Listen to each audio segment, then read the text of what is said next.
Good day everyone! You are here in our channel to gather information about our advocacy, which is giving chance to seniors to have a certain job.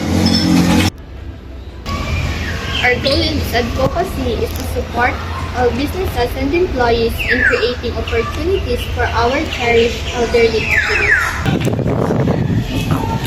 Despite being older than us, we must also consider the financial needs of our senior citizens. Because not all senior citizens are supported by their children, especially in the slum areas. So our objective is not just to give opportunities to elderly, but to inform everyone that elderly is not just called matatanda. Maybe their capabilities would be a big help in a specific work, so we should not invalidate our cherished elderly people.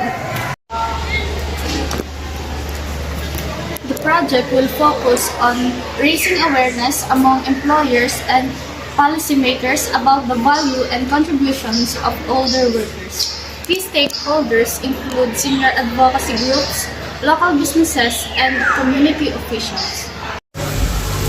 Activities will include through seminars, workshops, and informational campaigns. The project will educate the public and involve senior citizens, employers, and community leaders in order to thoroughly discuss and understand the side of all concerned people. Collaborative effort, the project will create supportive environment that encourage the employment of seniors, fostering a more inclusive workforce.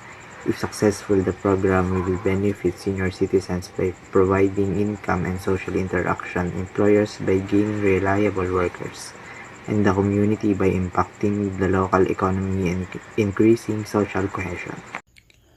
The estimated money that will be used in this project is 20,000 pesos. It includes all the necessary items that are needed to our activities successfully. The project will educate the public and involve senior citizens, employers, and community leaders in order to truly discuss and understand the side of all concerned people. List of the budget item: printing and advertising, and description, posters and flyers. Estimated cost 3,000 pesos. Food, description ay drinks and snacks. Estimated cost 4,000 pesos. Budget item, venue rental. Description, space for project presentation and workshop. Dito po ay yung ating paglalaanan ng seminar. Need po kasi natin doon na malawak na space para po sa mga attend, mga employees, senior citizens, and mga leaders po ng mga company. And it will cost 2,500. Budget item, transportation. Description is travel cost for community visits. So, yan po yung mga transportation of our mga volunteer na tutulong sa pagsiset up ng seminar. Estimated cost 2,000 pesos. Guest speaker. So, syempre po, kailangan natin ng guest speaker para po sa mga seminar natin gaganapin para po may kaalaman sila at may maibahagi din sila. Description, honorarium for experts in senior rights. Yan. Estimated cost, 2,500. Budget item, marketing. Description, social media ads and promotion. So, alam naman po natin yung mga ads na nagaganap sa ating mga social media. Mas nakakatulong po yung mga pagpalaganap or mga pag-spread ng ating advocacy. Estimated cost, 5,000 pesos. Budget item, miscellaneous. Description, unexpected expenses.